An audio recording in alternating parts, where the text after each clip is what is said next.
नमस्कार, तुसी देख रहे हो वन इंडिया न्यूज़। मैं राजपाल सिंगला लेके हाजिर हाँ इस वेले की बड़ी खबर।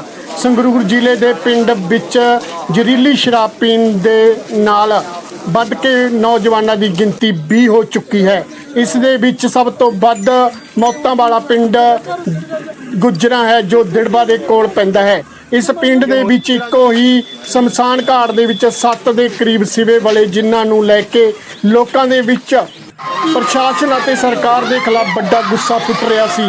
बेशक पुलिस प्रशासन दोषियों को फड़न के दावे कर रहा सी अते दोषियों को कड़ी तो कड़ी सज़ा दिलवाउण दा भी विश्वास दिवा रहा सी, पर पिंड के लोग अते पीड़ित परिवार शरेआम पिंड विच विकरी नजायज़ शराब की गल्लां करदे थक नहीं रहे सन, जिस दे बारे ना तो कदे सरकार ने सोचा ना ही कदे प्रशासन ने कार्रवाई करने की गल की है। जेकर कभी पिंड वासियों नूं शिकायत करते सी तां ये लोग जमानतां ते आके फिर तो शराब बेचण दा धंधा शुरू कर दिंदे सन।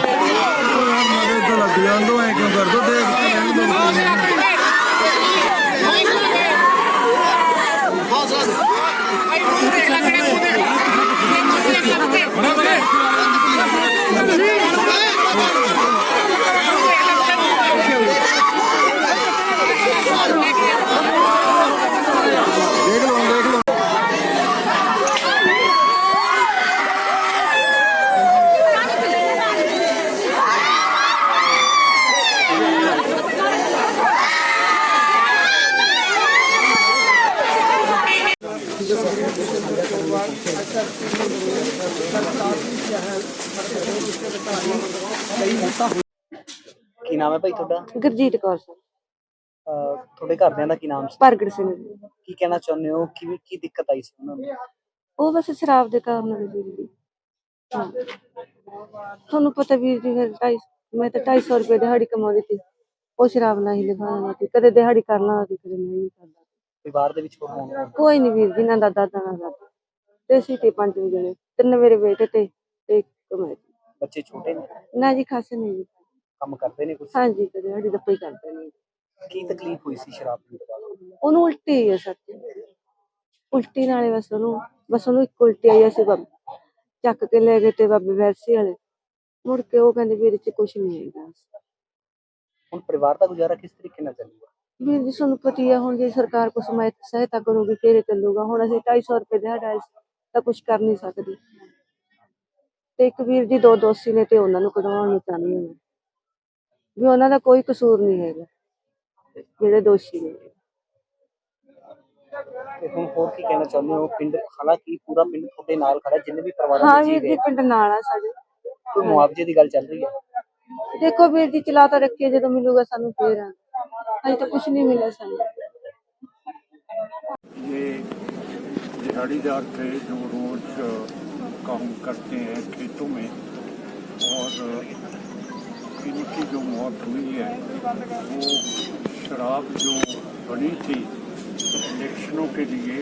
आपको मालूम है, सरकार को भी मालूम है कि जब भी इलेक्शन आते हैं तो हर एक पार्टी शराब का इंतज़ाम करती है, जो करके शराब के ज़रिए से वो वोट अपनी पार्टी के लिए हासिल करते हैं। तो जब इलेक्शन की अनाउंसमेंट हो गई तो हमारी सरकार और सेंट्रल सरकार को क्यों नहीं पता लगा कि ये धंधे होने शुरू हो गए हैं। और जहाँ से ये शराब पकड़ी गई है पात्रा से, उधर 10,000 बोतल बरामद हुई है। अगर 10,000 बरामद हुई है और 21 लोगों की मौत हुई है तो मेरा मतलब 10,000 की और होनी थी। वो तो शुक्र है कि एकदम ये सारी चीज़ का मालूम हो गया, पता लग गया। बट ये तो बहुत घटिया बात है कि इंडिया फख्र करता है कि हम अंग्रेज़ों से आज़ादी ली है, तो इसके लिए आज़ादी ली है कि आप घटिया शराब पिया के गरीब आदमियों को, ये सब रंगरेटे सिख हैं, इनका ना कोई घर है, इनका ना कोई खेत है, तो सबसे गरीब लोग हैं जिन्होंने ये घटिया शराब पी के और अपना लेके आए। मान साहब, कहा जा रहा है कि इस गुजरा गांव के अंदर पहले भी कई सालों से ये जो अवैध धंधे चलते हैं उसमें शराब बिक रही है। तो क्या इस बारे में पुलिस को औरों को जानकारी हुई थी? आप भी यहाँ के सांसद हैं, चप्पे चप्पे की आपके पास भी जानकारी रहती है। मालूम होता है पुलिस को, पर पुलिस के ऊपर भी कोई बैठे होते हैं जो ऐसा काम करवाते हैं। और ये बहुत घटिया बात है अगर पुलिस वो घटिया सियासत के लोगों के कहने के नीचे आके चलती है। अभी गांव वालों से जो मेरी बात हुई है उनका कहना है कि हमने कई बार प्रशासन को सूचित किया था, लेकिन प्रशासन ने इस बारे में कोई कार्रवाई नहीं की। तो फिर ठीक होगा अगर आपको गाँव वालों ने कहा। आप इस जो इतने 20 से ज़्यादा लोग मरे हैं, इसके लिए किसे दोषी मानते हैं? ये सरकार दोषी और क्या है, ये सोशल वेलफेयर स्टेट है। इसमें जिम्मेवारी जब बच्चा पैदा होता है, जब तक हम मरते नहीं है, स्टेट की जिम्मेवारी होती है हमारे ऊपर कि हमारा जीवन अच्छा व्यतीत होए, अच्छी तालीम हासिल करें, अच्छी दवाई बूटी हो, अच्छा हमको नौकरी मिले। ये सारा सोशल वेलफेयर स्टेट का फर्ज होता है जो ये स्टेट नहीं संभाल रही। आम आदमी पार्टी अक्सर नारा देती है कि हम नशे को जड़ से खत्म कर रहे हैं, जड़ से खत्म कर रहे हैं। अब आज 20 से ज़्यादा लोगों की जहरीली शराब से मौत हो गई है। क्या लगता है शराब सारी की सारी इलेक्शन में यूज़ करने के लिए बनाई गई? वही तो मैंने बोला है कि जब भी इलेक्शन अनाउंस होते हैं सब पार्टी शराब को जमा करती है और शराब के जरिए से वो वोट हासिल करती है अपने आप को। बेशक बीजेपी हो, कांग्रेस हो, कोई भी पार्टी हो, वो सब शराब का, फीम का, पॉपी हस्क का, चिट्टे का सब इंतजाम वो करते हैं। ये थे जो तुमने कहा भी सरकारों की जी नलायकी देखो जिम्मेवारी तो कोई भी एक्सीडेंट हो जाए, इतने राजनीति करने का कोई मौका नहीं, ना कोई राजनीति करनी चाहिए किसी को। पर कोई भी दुखांत होंदा है तो उसकी जिम्मेवार हमेशा ही सरकार होंगी है।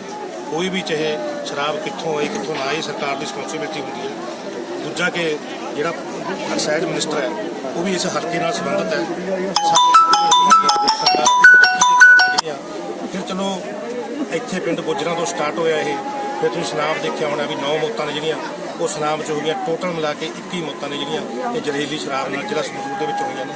ਇਹਦੀ ਮੈਂ ਤਾਂ ਇਹੀ ਕਹੂੰਗਾ ਵੀ ਜਿਹੜੀ ਜ਼ਿੰਮੇਵਾਰੀ ਹੈ ਉਹ ਸਰਕਾਰ ਨੂੰ ਆਪਣੇ ਸਿਰ ਲੈਣੀ ਚਾਹੀਦੀ ਹੈ। ਹੁਣ ਜਿਹੜਾ ਬਿਆਨ ਆਉਂਦਾ ਸਾਹਮਣੇ, Investigation so far, SIT has been constituted. 8 people have been arrested. But where are the conspirators of this superior liquor? ਦੇਖੋ ਜਿਹੜੇ हिंदी इंग्लिश कर ਰਾਈਟ ਕੇ ਇੱਕ ਸਿਟ ਅੱਜ ਨਵੀਂ ਬਣਾਈ गई है ਜਿਹਦੇ ਚ I am heading that seat Hindi, और उसमें हुआ ये है कि जो अभी तक मेन अक्यूज 2 हैं, 8 में वो मेन 2 अक्यूज भी पकड़े गए और 20 के करीब डेथ्स हुई।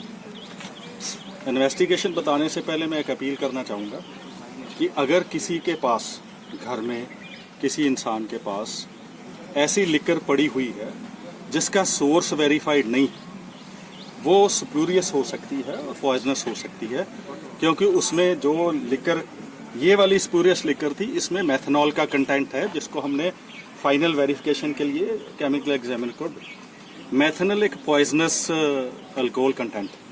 सो मैं अपील करना चाहूँगा आपके माध्यम से कि प्लीज़ अगर किसी के पास पड़ी हुई है, जो डिप्टी कमिश्नर की टीम, संगरूर की टीम हर घर में जा रही है, उनके हवाले करो या पुलिस के हवाले करो। और फैमिली मेंबर्स को कहूँगा कि अपने बंदे को, अपने जो भी पड़ी है उसको मोटिवेट करें कि इसको पीना नहीं। अगली बात कि इन्वेस्टिगेशन की टीम पहले भी काम कर रही थी, अब हमारी टीम जो बनी है वो काम कर रही है। इसके जो कहाँ से ये अल्कोहल आई, क्यों आई, ये लिकर कैसे आई, इसको कैसे बनाया, उसने अपने गांव में अपने घर में कैसे बनाया, पहले 2 लड़के कैसे इकट्ठे हुए, किस फैक्ट्री से उसने लिया आया, वो फैक्ट्री वाले का क्या था, ये जो कॉन्स्पिरेसी एंगल होगा किसी में, वो हम इसमें तफ्तीश में लाएंगे और साइंटिफिकली इन्वेस्टिगेशन करके जो अक्यूज्ड हैं, जो पकड़े गए हैं, अगर कोई और नॉमिनेट होते हैं उनको भी पकड़ेंगे and law will take its own course.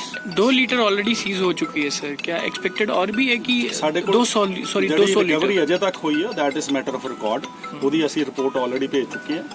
ਇਸ ਤੋਂ ਇਲਾਵਾ ਹੋਰ ਕੋਈ ਰਿਕਵਰ ਹੋਏਗੀ ਤੁਹਾਡੇ ਧਿਆਨ 'ਚ ਲਿਆਂਦੀ ਹੈ ਦੌਰਾਨੇ ਤਫਤੀਸ਼।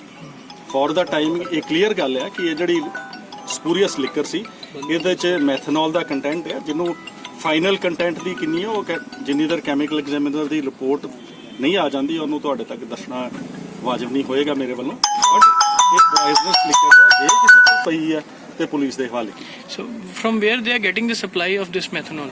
ਸਾਡੇ ਕੋਲ ਅਜੇ ਤੱਕ ਰਿਕਾਰਡ ਦੇ ਮੁਤਾਬਕ ਜਿਹੜੀ ਅਜੇ ਤੱਕ ਦੀ ਤਫਤੀਸ਼ ਮੈਂ ਦੇਖੀ ਆ ਸਰੇਦਸਤ, ਉਹਦੇ ਚੋਂ ਨੋਇਡਾ ਤੋਂ ਇੱਕ ਫੈਕਟਰੀ ਹੈ ਜਿਹਦੇ ਕੋਲ ਇਹਨਾਂ ਨੇ ਸਪਲਾਈ ਹਾਸਲ ਕੀਤੀ ਹੈ, ਔਰ ਉਹਨਾਂ ਨੇ ਜੇ ਕਾਇਦੇ ਕਾਨੂੰਨ ਨੂੰ ਛਿੱਕੇ ਟੰਗ ਕੇ ਇਸकी ਸਪਲਾਈ की ਇਹਦੀ ਸਪਲਾਈ ਕੀਤੀ ਹੋਏਗੀ ਤੇ we will take care that also. Sir अक्सर देखा जाता है कि इलेक्शन के दिनों में शराब का ज्यादा वितरण किया जाता है, क्या उससे इसका इलेक्शन से कोई रिलेटेड तो नहीं है कि इलेक्शन को लेकर इन्होंने स्टॉक मैनेज किया हो पहले? देखो ये क्योंकि अगर स्टॉक मैनेज किया होता तो वो लोगों के पास ना होता, ठीक है। सो इसके बारे में वेरीफाई करना कि इसका इलेक्शन के साथ कोई संबंध था या नहीं, ये तफ्तीश का हिस्सा अगर आएगा तो वो आपके सामने रखें। 8 लोगों में से कितने लोग आउट ऑफ स्टेट हैं जो इसकी कंस्पिरेसी में इन्वॉल्व थे और उनका क्या रोल था? ऐसा है, फॉर द टाइमिंग जो इन्होंने गिरफ्तार किए उनमें 2 मेन अक्यूज थे, ठीक है, वो लोकल हैं और उनका मेन रोल है। They must be the delivery boys. बाकी कोई डिलीवरी बॉय है, कोई और है, वो वेरिफिकेशन चल रही है, हमारी इन्वेस्टिगेशन टीम हमारी काम कर रही है। We will let you. And where is the production plant of this Superius Liquor? Which liquor Superius Liquor का प्रोडक्शन प्लांट जो कहाँ इधर था? था हाँ जी, हाँ जी। वो अपने घर में पातना पटियाला में Jaipur. वो अपने घर में कर रहा था। So he directly getting this methanol content from Noida to Patra? See, what was there are different kind of material which he procured from 2-3 factories. उसमें क्या क्या कंटेंट था अभी तक जो प्राइमा फेस ही सामने आया है, एक मेथनॉल कंटेंट है जो पॉइजनस है। ये एक ही फैक्ट्री की दारू है या कई अलग अलग फैक्ट्री से आ रही जो है? मटेरियल अभी तक लिया है हमारे पास अभी तक एक फैक्ट्री आइडेंटिफाई। ठीक है।